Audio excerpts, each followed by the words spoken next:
All right, today we're going to crack the code on the art of conversation. We're going to master some crucial social skills by diving into the absolutely brilliant ideas from Leo Lowndes' bestseller, How to Talk to Anyone. I mean, we've all been there, right? You walk into a room and poof, your mind just goes completely blank. You see all these people chatting away, but you just can't figure out how to jump in. It's a universal, and let's be honest, a super awkward feeling. But what if you could actually change that? Well, that's exactly what we're going to do. In this explainer, we're using Leo Lowndes' book as our roadmap. It is packed with real, usable secrets to turn that social anxiety into genuine social confidence. So here's our game plan. First, we'll get into those all-important nonverbal cues, the silent signals. Then, we'll figure out how to actually break the ice, how to keep a conversation going, and how to project confidence. And then, we'll wrap it all up with a simple action plan you can use like tonight. First up, the silent signals.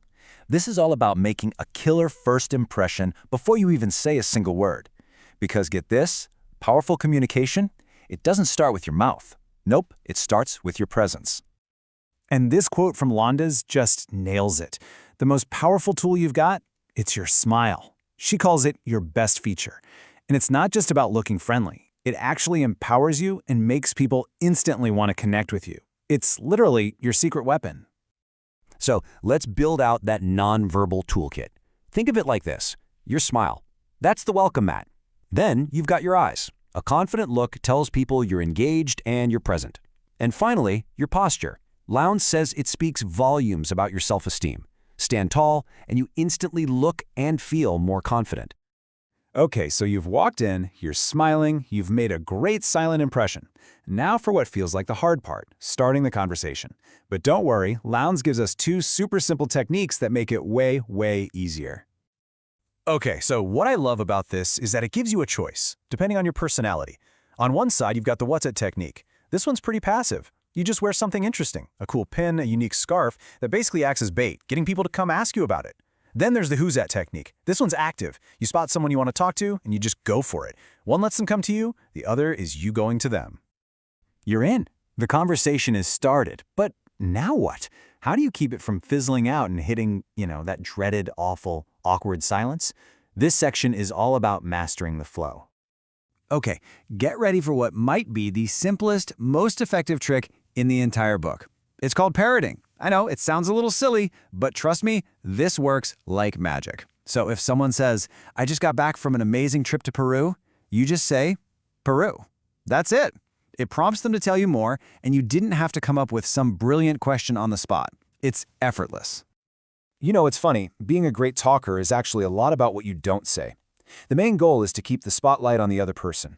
When they tell a story, fight that urge to immediately jump in with, oh, me too. Lowndes points out that if you just wait a bit, your story will land with way more impact. And of course, always start positive and never ever make a joke at someone else's expense. It's all about making them feel good.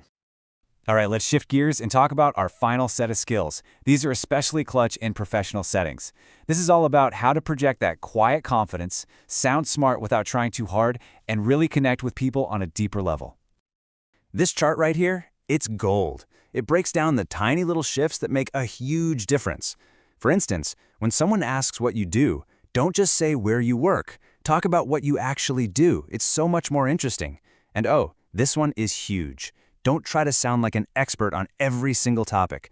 Real confidence isn't about knowing everything. It's about being concise, comfortable, and contributing what you know. Okay, wow. We have covered a ton of ground, right? From your posture all the way to parroting. So let's boil it all down. Let's get to a simple, memorable action plan you can put into practice right away. If you only remember 3 things from all this, make it these. First, start before you even speak. Your smile, your posture, that's your foundation.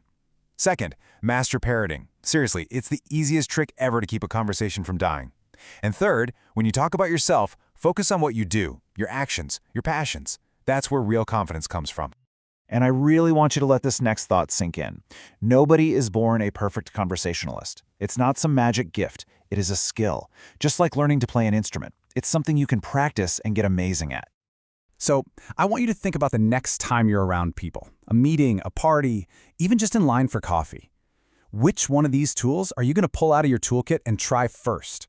Because really, becoming a great communicator, it all starts with that one small decision to just try.